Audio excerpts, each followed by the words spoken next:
اور ہوتیوں کے پاس وہ کیپیبلٹی تو آبویسلی نہیں ہے جو کہ ایران کے پاس ہے.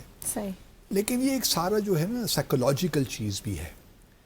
اب مثال کے طور پر دیکھیے نا جو ٹینکرز جو 2 تباہ کیے ہیں ہوتیوں نے سعودی عرب کے, اب وہ ایک سائیکولوجیکل بیریئر تو ہو گیا ہے نا کہ اس نیویگیشن کو ہم کس طرح کنٹینیو کریں.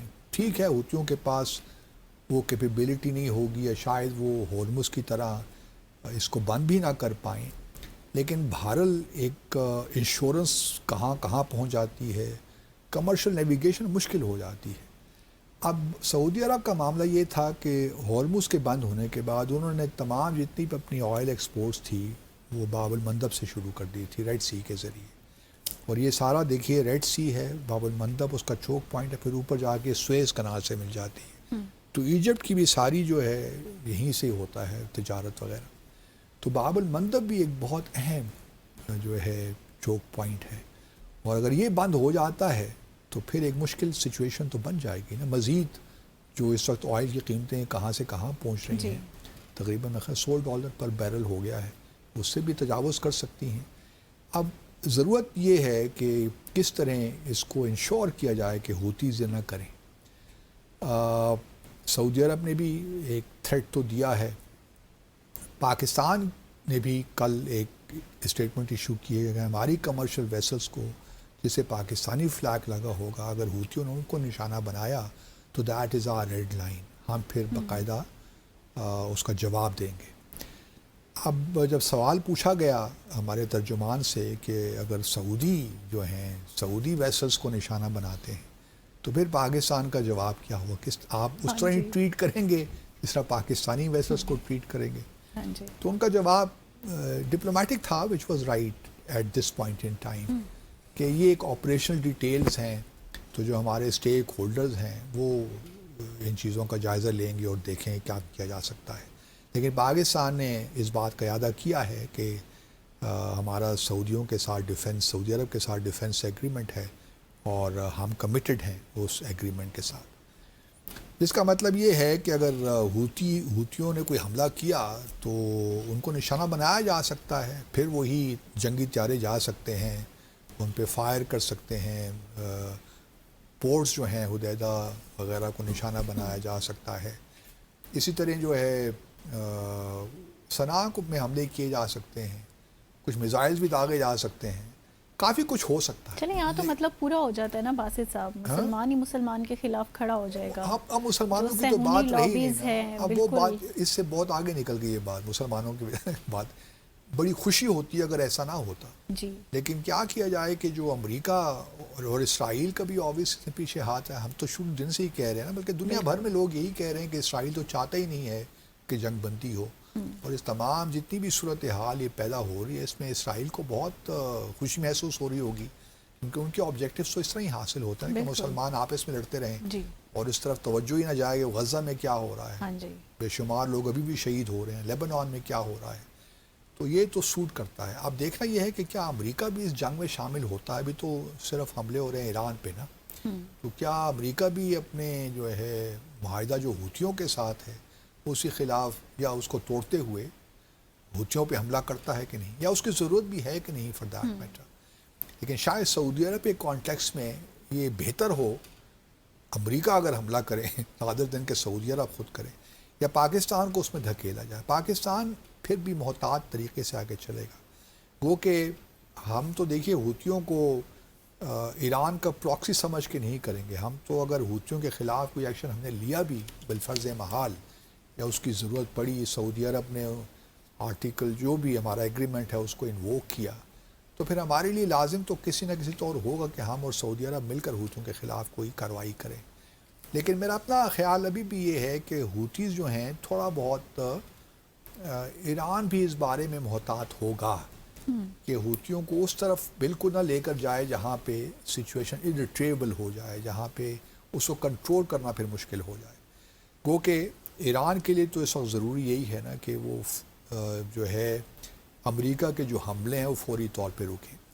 اب امریکہ کے حملے کس طرح روک سکتے ہیں یہ اب سمجھ سے بالا تر بات ہے, کیونکہ سارا قصور تو دیکھا جائے تو امریکہ کا ہی ہے. یہ جنگ جو شروع ہوئی ہے اس کی بھی قطعاً کوئی ضرورت نہیں تھی، لیکن یہ سارے پچھلے 4 مہینے 28 فروری سے لے کر اب تک لوگوں نے billions and billions of dollar بنا لیے ہیں سارے چکر میں. آئل کی پرائسز کہاں سے کہاں پہنچ گئی. ابھی بھی یہی کچھ ہو رہا ہے. کمرشل انٹرسٹ لوگوں کے ہیں اور پریزیڈنٹ ٹرمپ کے بھی ہیں. سچی بات تو یہ ہے آئل جو کمپنیز ہیں ان کے انٹرسٹ ہیں، وہ پیسہ کہاں سے کہاں پہنچ گیا. اب دیکھنا یہی ہے، اور میں پہلے بھی یہ کہتا رہا ہوں کہ یہ جنگ ڈیسائسو طریقے سے کوئی بھی نہیں جیت سکتا. نہ ایران جیت سکتا ہے، نہ امریکہ جیت سکتا ہے.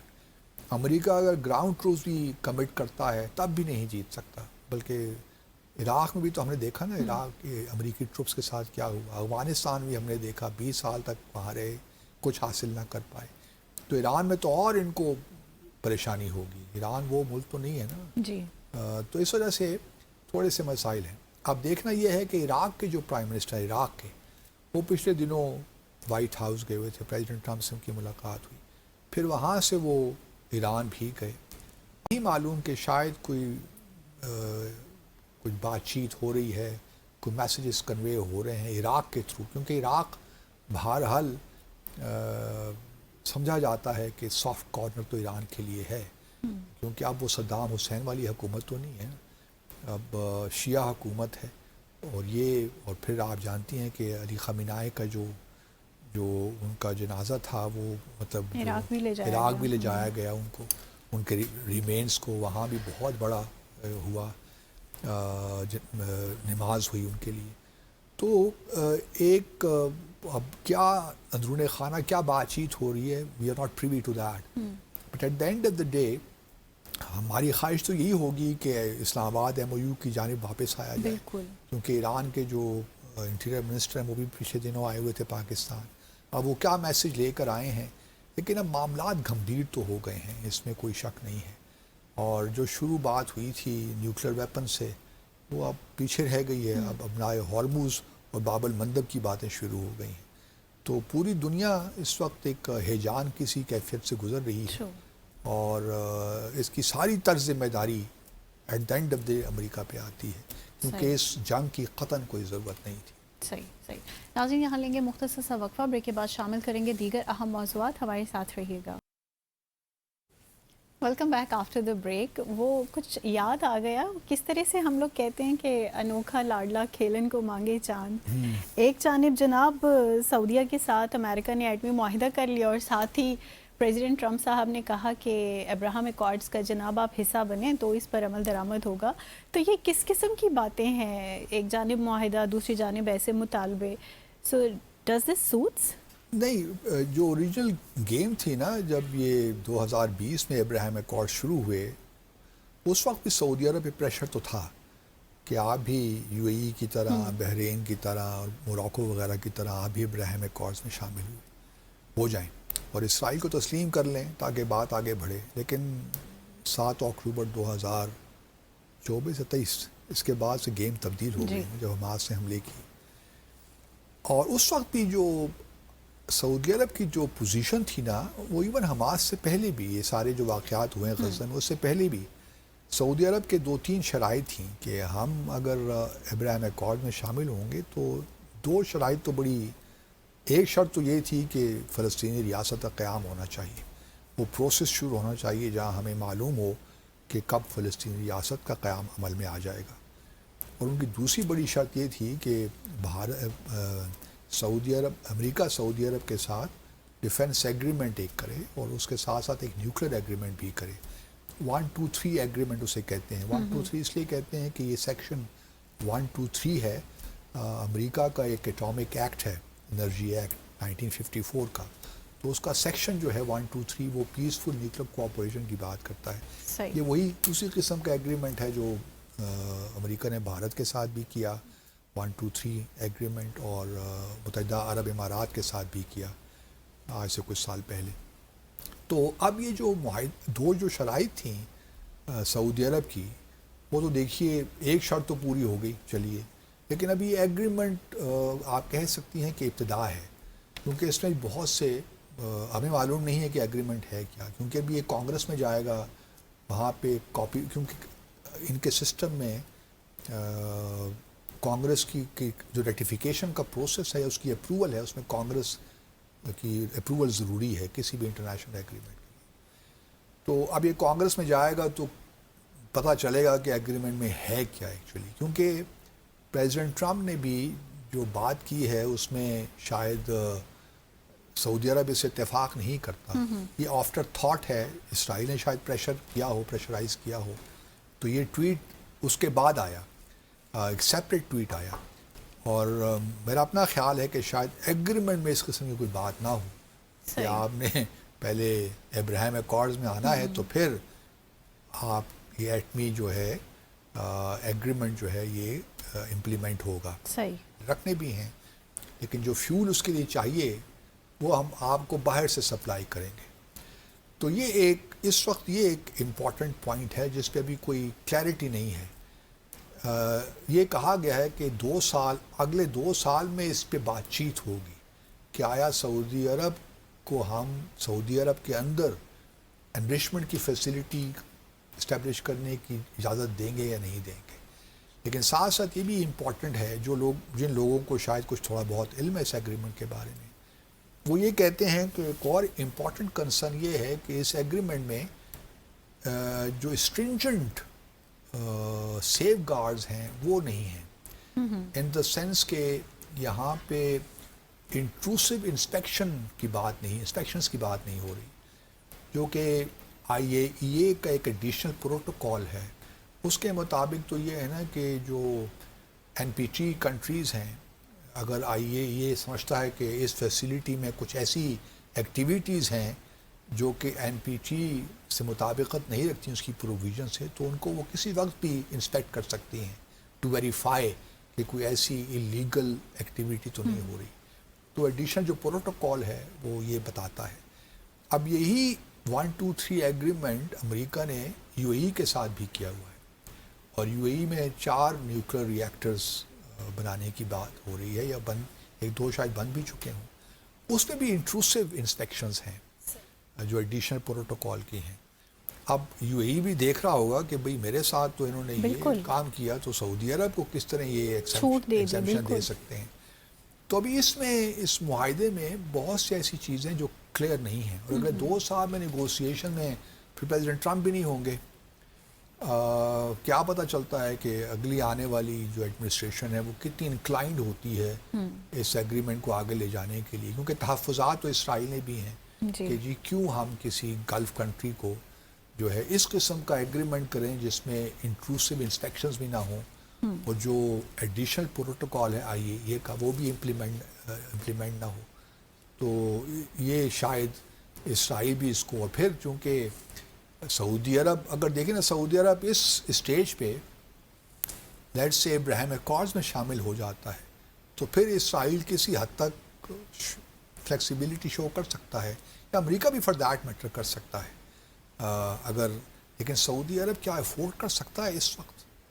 پبلک اوپینین جو ہے اس کے ملک کے اندر بھی اور پوری دنیا میں بھی اس وقت اس طرح نہیں ہے کہ بس سعودی عرب کیونکہ ایک اہم مسلم ملک ہے جی, تو وہ اگر یہ کام کر لے گا تو پھر تو بڑی مشکل ہو جائے گی سعودی عرب کی حکومت کے لیے کہ وہ کس طرح اسرائیل کی ہٹ دھرمیوں کے باوجود کس طرح یہ کام کر سکتے ہیں. اور ابھی فلسطین کا معاملہ تو کہیں جا ہی نہیں رہا نا.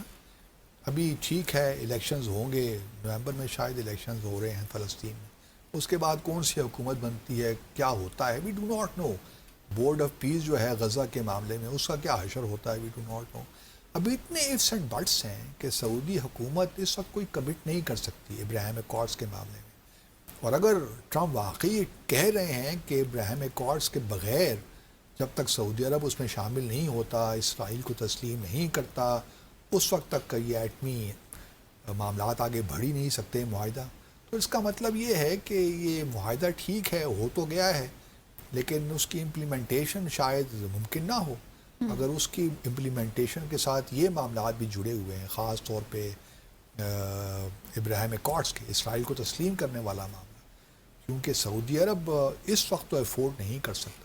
اور پھر دیکھیے سعودی عرب کو یہی معلوم ہے کہ ٹرمپ کی پرسنالٹی کو سامنے رکھتے ہوئے نا کوئی سنجیدہ سفارتکاری تو ہو نہیں سکتی. مطلب آئے دن وہ اپنی پوزیشن کو تبدیل کرتے رہتے ہیں. ابھی بھی دیکھیے نا ایک طرف وہ اعلان کر رہے ہیں کہ ہمارا ایٹمی معاہدہ ہو گیا ہے سعودی عرب کے بالکل ساتھ اور ہم انرچمنٹ کے خلاف بھی نہیں ہیں، یہ بھی انہوں نے اپنے ایک ٹویٹ میں کہا.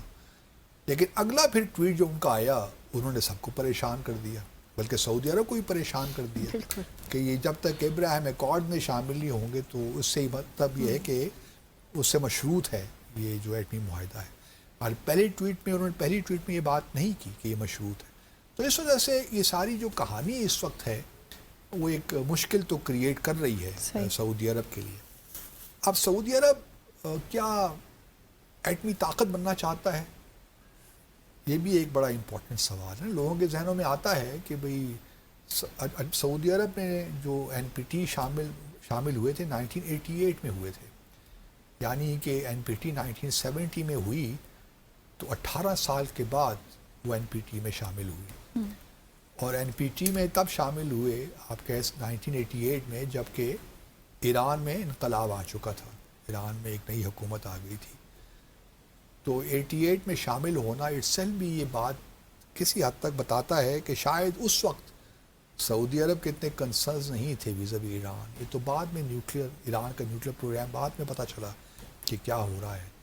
پھر اگر آپ دیکھیے جو نیوکلیر ڈیل ہوئی تھی JCPOA ایران کے ساتھ، وہ اس میں سعودی عرب کا بہت بڑا ہاتھ تھا کہ اس سے امریکہ وڈرا کرے، کیونکہ سعودی عرب کا پریشر تھا اسرائیل کے ساتھ اور UAE کے بھی، باقی بھی جو خلیجی ممالک ان کا پریشر تھا خاص طور پہ سعودی عرب اور UAE کا امریکہ پر کہ جی آپ اس سے وڈرا کریں، کیونکہ یہ جو ڈیل ہے جو اوباما صاحب نے کی ہے یہ ٹھیک نہیں ہے، کیونکہ اس میں بیلسٹک میزائل شامل نہیں ہیں، اس میں جو ملیشیاز ہیں وہ شامل نہیں ہیں، ٹیررزم کے ایشوز شامل نہیں ہیں. تو یہ کس طرح ہو سکتا ہے؟ صحیح. تو اب جو ہے بات جو ہے ایران کی تو اب کوئی بات ہی نہیں کر رہا نا، وہ تو معاہدہ چلا ختم ہو گیا، کیونکہ ایران کی اب جو پوزیشن ہے وہ بالکل تبدیل ہو گئی ہے. Iran has emerged as a very strong country and credit goes to USA اور وہ اب کسی کی ڈکٹیشن مانتا ہی نہیں ہے. انہوں نے اب دیکھیے نا جو بھی ڈسٹرکشن وہ اب اس سے وہ ولنگ ہے کہ ٹھیک ہے جی اگر آپ نے ڈسٹرکشن کرنی ہے تو آئیے کر دیجیے، کیا فرق پڑتا ہے، ہم بھی آپ کو چھوڑیں گے نہیں، ہرمز اور باب المندب بند کر دیں گے، دنیا پھر دیکھتی رہے کیا ہوتا ہے. تو پریزیڈنٹ ٹرمپ کے لیے ایک بہت مشکل سچویشن، اور صرف پریزیڈنٹ ٹرمپ کے لیے کیا مشکل ہے، ان کے تو مزے ہوئے ہیں، لیکن جو خلیجی ممالک ہیں، جو گلوبل ساؤتھ ہم جیسے ممالک ہمارے لیے مشکل ہو گئی ہے کہ ہم کیا کریں، ہم اپنی اکانومی کو کس طرح آگے کریں. اگر تیل کی قیمتیں آسمانوں کو چھو رہی ہیں تو ہمارے لیے لوگوں کی دیکھیں نا، ہمارے یہاں ہر روز اب ہماری حکومت نے ایک زبردست کام کیا، ڈیلی بیسس سے پرائسز تبدیل ہو رہی ہیں، سمجھ نہیں آ رہی کہ پیٹرول کی قیمت ہے کیا. رات جاتے ہیں کچھ اور ہوتی ہے، صبح جاتے ہیں کچھ اور ہوتی ہے. بالکل. تو اس طرح تو اکانومی سے ہی چلتی. صحیح. یہاں لیں گے مختصر سا وقفہ، واپس آئیں گے، شامل کریں گے کہ بھارت میں کاکروچ جنتا پارٹی کیا کر رہی ہے. Welcome back after the break. جینا محال ہو چکا ہے وزیر اعظم نریندر مودی صاحب کا، کاکروچ جنتا پارٹی نے یہ کام بھی کر دکھایا. تو کیا سمجھتے ہیں اب بھارت میں بھی نیپال اور بنگلہ دیش کی طرح جن زی جو ہے وہ برسر اقتدار آ جائے گی، اور اگر آئے گی تو اس میں مسلم پارٹیسپیشن کا کیا احوال ہوگا؟ ذرا ویئر سے تو شیئر کریں. نہیں، بڑی زبردست سچویشن بن گئی ہے. امود جو کاکروچ جنتا پارٹی تھی اس کو سب نے ڈسمس کر دیا تھا، کیونکہ جب بھی یہ دب کے آئے تھے امریکہ سے تو لوگوں کا خیال تھا کہ اس طرح رسپانس استقبال نہیں ملا جو کہ ملنا چاہیے تھا. لیکن اور وہ کا خیال تھا کہ یہ سوشل میڈیا تک ہی محدود ہیں، ویسے کوئی سڑکوں پہ اتنی ان کی سپورٹ نہیں ہے. یہاں تو 3 ہفتے میں گیمیں ساری پلٹ گئی جی. اور اس میں سمجھتا ہوں کہ سونم وانگ چک جو ہیں انہوں نے بڑا اہم کردار ادا کیا، جو کہ لداخ سے ہیں اور ہیومن رائٹس ایکٹیوسٹ ہیں، اور لداخ میں بڑے ایکٹیو ہیں یہ. تو یہاں پہ جب انہوں نے ہنگر اسٹرائک کی بھوک ہڑتال، اس سے بڑا فرق پڑا اور بڑی ٹریکشن بھی ملی اس ساری موومنٹ کو. اور ایک اندازے کے مطابق 20 جولائی کو تقریباً 1 لاکھ کے قریب لوگ نیو دہلی میں موجود تھے، جنزی کے لوگ، اسٹوڈنٹس. اب یہ سارا معاملہ ہم پہلے بھی ڈسکس کر چکے ہیں، کس طرح یہ جو نیٹ ہے، نیشنل ایلیجیبلٹی کم انٹرنس ایگزامینیشن، خاص طور پہ میڈیکل کالجز کے جو انٹرنس ایگزامینیشن، کس طرح وہ پیپر لیک ہو گئے، اور لاکھوں جو طالب علم ہیں بیچاروں پریشان حال ہوئے، اور بہت سے طالب علموں نے تو اس صورتحال سے خودکشی بھی کر لی. تو ایک سچویشن تو اب بنی ہے مودی صاحب کے لیے، کیونکہ اب ان کی ڈیمانڈ یہ ہے کہ جو ایجوکیشن منسٹر ہیں دھرمیندر پردھان صاحب، وہ استعفیٰ دیں. اب وہ جو ہے فی الحال مودی صاحب کل بڑے دنوں کے بعد اس سارے احتجاج شروع ہونے کے بعد پہلی دفعہ انہوں نے ایک اسٹیٹمنٹ دی ہے کہ یہ ہم نے اب فیصلہ کر لیا ہے کہ فاسٹ ٹریک کورٹس بنیں گی، اور جنہوں نے بھی یہ پیپر لیکس میں جو بھی ملزمان ہیں ان کو سخت سے سخت سزا دی جائے گی، سو آن سو جو پولیٹیشین اس قسم کی باتیں کرتے ہیں ہم سب جانتے ہیں. لیکن اس طرف کوئی نہیں آ رہا کہ پردھان جو ہیں صاحب ایجوکیشن منسٹر جو ہیں وہ استعفیٰ دیں گے. اچھا، اب یہ سونم وانگ چک نے کل تقریباً 3 ہفتے کے بعد اپنی جو ہے بھوک ہڑتال ختم کی ہے ان ریٹن ایشورنسز پہ کہ جو بھی اسٹوڈنٹس گرفتار ہوئے ہیں، پولیس کی جو ایکسیسز ہوئی ہیں، ان کے خلاف، اسٹوڈنٹس کے خلاف کوئی مقدمات نہیں چلائیں گے جائیں، جن کو گرفتار کیا ان کو فوری طور پہ چھوڑ دیا جائے گا، اور جو کارروائی ہے وہ ہوگی جو بھی پیپر لیکس میں ملوث ہیں. لیکن کاکروچ جنتا پارٹی مان نہیں رہی. وہ کہتے ہیں سب ٹھیک ہے جی، لیکن جب تک یہ پردھان صاحب استعفیٰ نہیں دیں گے ہم نے اپنی تحریک ختم نہیں کرنی. اب یہ ایک انٹرسٹنگ سچویشن ہے، کیونکہ وہ جنتر منتر جو نیو دہلی میں ہے ایک جگہ جہاں پہ پروٹیسٹ وغیرہ ہوتے ہیں ہائیڈ پارک کی طرح، تو وہ جو ہے کہتے ہیں کہ ہم نے نہیں جانا یہاں سے، آپ جو کر لیں کر لیں. جب تک پردھان صاحب استعفیٰ نہیں دیں گے. آج کیبنٹ کی میٹنگ ہوئی لیکن کوئی فیصلے نہیں ہو پائے. اب مودی صاحب کے لیے ایک پریشان کن صورتحال تو ہے نا. دیکھیے اب 12 سال سے زائد کا عرصہ ہو گیا مودی صاحب کو حکومت میں ہے. اب وہ پچھلی حکومتوں پہ یہ ذمہ داری نہیں ڈال سکتے، کیونکہ یہ پیپر لیکس کا معاملہ کوئی نیا نہیں ہے، یہ بڑے عرصے سے ہے اور ہر سال ہی ہوتا ہے. اور صرف یہاں تک محدود نہیں، اور بھی جتنی بھی ایگزامز ہیں، یونیورسٹی کے جو ایگزامز ہیں وہاں بھی ہوتا ہے، بڑی بڑی چیزیں ہیں. تو اس وجہ سے مودی صاحب اب پریشان تو ہیں کہ پردھان اگر دھرمیندر پردھان سے استعفیٰ مانگتے ہیں یا ان کو سیک کرتے ہیں یا ان کو کہتے ہیں کہ آپ خود ہی استعفیٰ دے دیں، تو ایک محسوس ہوگا نا کہ 56 انچ چھاتی والا بندہ جو ہے وہ کیپیچولیٹ کر گیا. کیونکہ مودی صاحب نے تو اپنا ایک امیج جو بنا رکھا ہے نا کہ بڑا اسٹرانگ آدمی ہوں، اسٹرانگ ول کا آدمی ہوں، میں کسی کے سامنے جھکنے والا نہیں ہوں، میں جو فیصلہ کر لیتا ہوں وہی ہے. لیکن نوجوان لوگوں نے، جینزی کے لوگوں نے تو دن میں تارے دکھا دیے مودی صاحب کو. تو اب وہ پریشان ہیں کہ کس طرح کریں. اب اگر یہ جو ہے کاکروچ جنتا پارٹی مطلب اگر واقعی یہ اس پہ اٹ جاتے ہیں تو مجھے یقین ہے کہ پردھان صاحب کو جانا پڑے گا، کیونکہ کوئی حالات کوئی اچھے نہیں ہیں انلیس کہ بہت زیادہ فورس کا استعمال ہو. لیکن اب یہ بھی بات یاد رہے کہ یہ معاملات صرف نیو دہلی تک نہیں رہے.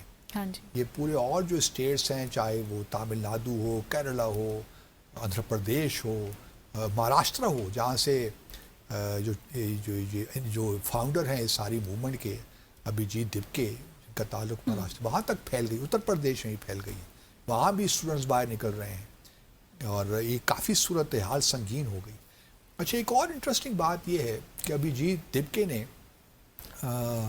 جو پہلی تقریر کی نا اس میں کہا کہ اگر میرا نام خالد ہوتا تو میں ابھی تک گرفتار ہو چکا ہوتا. اور یہ بڑی مطلب کریج والی بات ہے، بالکل، کہ ان کو معلوم ہے کہ اس حکومت کا مسلمانوں کی جانب کیا طرز عمل ہے. اور خالد کا نام انہوں نے کیوں استعمال کیا؟ عمر خالد ہم پہلے بھی ڈسکس کر چکے ہیں ڈی سائفر میں. یہ جواہر لال نہرو یونیورسٹی کے اسکالر تھے اور یہ 6 سال سے اس وقت قید میں ہیں بغیر کسی انڈائٹمنٹ کے، بغیر کسی ٹرائل کے. آپ 5-6 سال سے ایک بندے کو جیل میں رکھ رہے ہیں اور اس پہ کوئی مقدمہ ہی چلا رہے ہیں. ان کے خلاف مقدمہ کیا ہے؟ مقدمہ تو یہ بنا ہی نہیں، لیکن ان کے خلاف الزام کیا ہے؟ بلکہ الزام بھی نہیں ہے. بات چیت یہ ہے کہ جو سٹیزن شپ امینڈمنٹ ایکٹ آیا تھا نا 2020 میں، اس کے خلاف موومنٹ میں انہوں نے انسائٹ کیا لوگوں کو. تو وہ تو ان کا حق بنتا ہے، چاہے وہ سٹیزن شپ امینڈمنٹ ایکٹ ہو یا نیشنل رجسٹر فار سٹیزنز ہو. اس میں بہت سے تحفظات بہت تمام جماعتوں کو ہیں. اچھا، اب دیکھنا یہ ہے کہ یہ جو کاکروچ جنتا پارٹی ہے یہ تو ایک موومنٹ کے طور پہ شروع ہوئی ہے نا، ایک خاص ایشو کو لے کر شروع ہوئی ہے. کیا یہ آگے کوئی سیاسی پارٹی بھی بن سکتی ہے کہ نہیں بن سکتی؟ مجھے یہاں پہ یاد آ رہا ہے کہ 2011 میں انا ہزارے ایک صاحب تھے ہاں جی جنہوں نے ایک موومنٹ شروع کی تھی بھارت میں کرپشن کے خلاف. اب اس موومنٹ کا فائدہ اس وقت ہی کانگریس کی حکومت تھی, تو اس کا فائدہ بی جے پی نے بھی اٹھایا, وہ بھی اس موومنٹ میں شامل ہوئے, بلکہ ایک پارٹی جنم میں آ گئی, عام آدمی پارٹی اروند کیجریوال صاحب کی. اس پارٹی نے نیو دہلی میں بھی الیکشن جیتے, 2 بار الیکشن جیتے, پنجاب میں بھی الیکشن جیتے. تو کیا یہ کانگریس وغیرہ اس وقت بڑے سپورٹ تو کر رہے ہیں کاکروچ جنتا پارٹی کو, اور سب پیچھے کھڑے ہیں, بلکہ آج ہی دا ہندو میں سونیا گاندھی صاحبہ کا ایک آرٹیکل بھی چھپا ہے. تو سب لوگ اب مطلب پولیٹیشنس تو کرتے ہیں نا, موقع سے فائدہ تو اٹھاتے ہیں, تو وہ بھی اس کو ایک اپرچونٹی سمجھ رہے ہیں کہ اس وقت مودی کو کمزور کرنے کا اچھا موقع ہاتھ لگا ہے. تو اب دیکھنا یہ ہے کہ کیا کاکروچ جنتا پارٹی اپنے طور پہ ایک سیاسی پارٹی بن کے ابھرتی ہے, یا پھر ان پارٹیوں میں سے کسی ایک کے ساتھ مطلب ان کو سپورٹ کرتی ہے. یہ ایک سوال ہے جو ذہن میں آتا ہے. لیکن یہ بھی یاد رہے کہ اگر آپ بھارت دیکھیے نا, میں بعض اوقات سوچتا ہوں کہ بھارت ایک بہت بڑا ملک ہو گیا ہے جہاں پہ فالٹ لائنز بے شمار اب ہو گئی ہیں. اب یہ مسلمانوں کی جو بات کی ہے دیبکے, ابھیجیت دیبکے نے, بلکہ ایک اور خاتون ہیں, کل میں ایک صاحبہ کا وہ ایک اسی جو جنتر منتر میں نا ایڈریس کر رہی تھیں, بڑا فائری قسم کی تقریر تھی ان کی, ان کا نام مجھے بھول گیا, مسلمان خاتون ہیں, بڑی زبردست تقریر کی انہوں نے. تو اب یہ جو ایک بھارتیہ جنتا پارٹی کا معاملہ ہے نا کہ ہندوتوا, ہندو مسلم فسادات کو سامنے لایا جائے, مسجد مندروں کے مسائل کو سامنے لایا جائے, اس سے ان کا الیکٹرل ایک ووٹ تو بنتا ہے. اب دیکھنا یہ ہے کہ 2029 میں بلکہ اس سے پہلے اگلے سال کے شروع میں پنجاب اور اتر پردیش میں انتخابات ہو رہے ہیں. وہ ڈٹرمن کریں گے کہ کیا واقعی جو ہے مودی صاحب کے لیے 2029 کے انتخابات جیتنا اب ممکن ہے کہ نہیں, کیونکہ اس سے اندازہ ہو جائے گا کہ اب جو جین زی ہے, جو یوتھ ہے, جنہوں نے بڑے بھرپور طریقے سے بھارتیہ جنتا پارٹی کا ساتھ دیا اس امید پہ کہ اکانومی آگے بڑھے گی, امپلائمنٹ آئے گی, اس قسم کی جو کرپشن ہے وہ ختم ہوگی. لیکن ہم نے دیکھا کہ بھارتیہ جنتا پارٹی اور مودی صاحب کے ہوتے ہوئے گودی میڈیا نے پروان چڑھا, گودی میڈیا نے جنم لیا. اس کے علاوہ کرپشن تو اور زیادہ ہوئی. جو بڑے بڑے گروپس ہیں, امبانی ہو, اڈانی ہو, انہوں نے بے شمار پیسہ بنایا. تو ان امپلائمنٹ اس کے باوجود اکانومی گرو کر رہی ہے, لیکن ان امپلائمنٹ بھی بڑھ رہی ہے. اسی طرح مسلم ہندو فسادات بڑھ رہے ہیں. تو اس وجہ سے اب دیکھنا یہ ہے کہ یہ کاکروچ جنتا پارٹی کا کیا اثر ہوتا ہے. اگر آپ مجھ سے پوچھیں گے کہ آپ بنگلہ دیش, سری لنکا اور بنگلہ دیش اور نیپال میں جو جنزی نے کیا, کیا وہ ہو سکتا ہے؟ جی بالکل, مجھے ذرا مشکل لگتا ہے اس اسٹیج پہ. ممکن اگر دیکھیے مودی صاحب کی اسی اسٹیج پہ بات مان لیتے ہیں, پردھان صاحب کو فارغ کر دیتے ہیں, پھر تو شاید وہ ڈیمانڈ اس طرح نہ رہے. جس طرح دیکھیے نا, ایک فارمر جو کسانوں کی موومنٹ تھی 2021-22 میں, وہی بہت زبردست احتجاج تھے, تو اس کے مودی صاحب کو وہاں بھی سرنڈر کرنا پڑا تھا. وہ بھی جو ڈیمانڈز ان کی تھی ان کو ماننا پڑا تھا. ایونچولی میں بعض اوقات یہ سوچتا ہوں کہ شاید بھارت اس سچویشن میں ایک ملک کے طور پہ, اینٹی کے طور پہ رہ سکتا ہے کہ نہیں رہ سکتا. بعض اوقات یہ بھی سوال ذہن میں آتا ہے. اگر آپ مجھ سے پوچھئے تو بھارت کے لیے بھی شاید اچھا ہے, اور بھارت کے لوگوں کے لیے بھی اچھا ہے کہ کہیں بھارت کو اسپلٹ ہو جانا چاہیے. ایک تو پاپولیشن بہت زیادہ ہو گئی ہے اور مینیج کرنا بہت مشکل ہو گیا ہے. جو ساؤتھ کی اسٹیٹس ہیں, جس کو ہم آپ کہہ سکتے ہیں ہندی بیلٹ نہیں ہے, یا کاؤ بیلٹ بھی ہم ان کو نہیں کہتے, اس میں تامل ناڈو ہے, کیرلا ہے, کرناٹکا ہے, گوا ہے, یہ وہ اسٹیٹس, بلکہ آندھرا پردیش بھی ہے. یہ اگر اس کو ایک سیپریٹ اسٹیٹ بنا دینا تو کیا بات بن جائے گی. اور یہ بھی تقریباً اس کی پاپولیشن 240 ملین کو کہ چلیے ہندو ہیں مان لیتے ہیں, لیکن یہ اس طرح نہیں سوچتے جس طرح نارتھ کے لوگ سوچتے ہیں. پھر ایک نارتھ ایسٹرن پرابلم تو ہے ہی ہے بھارت کا, لیکن وہاں انڈر کرنٹس بہت زیادہ ہیں, وہاں پہ فالٹ لائنز بہت زیادہ ہیں. میں وہ نہیں دیکھ رہا کہ پورا نارتھ ایسٹرن اسٹیٹ ایک اسٹیٹ بن جائے گا, لیکن یہاں ساؤتھ میں ممکن ہے کہ ایک نئی اسٹیٹ بن جائے. آج نہیں, may be 20, 30, 40 years down the road. You never know. تو یہ پاسبلٹیز ہیں. اور یہ کاکروچ جنتا پارٹی کی ساری مہم ہے، میں یہ نہیں کہہ رہا کہ اس طرف جائے گی. ممکن ہے کہ کاکروچ جنتا پارٹی کی مہم ختم ہو جائے. یہ دھرمیندر پردھان صاحب کے استعفے کے بعد اگر وہ نہیں رہتے تو شاید ختم ہو جائے، لیکن جوری از اسٹل آؤٹ. صحیح. اسی کے ساتھ ہی آج کے ڈیسائفر ود عبدالباسط کا وقت ختم ہو گیا ہے. منتہا حسن کو ڈیسائفر کی ٹیم کے ہمراہ اجازت دیں. اللہ حافظ.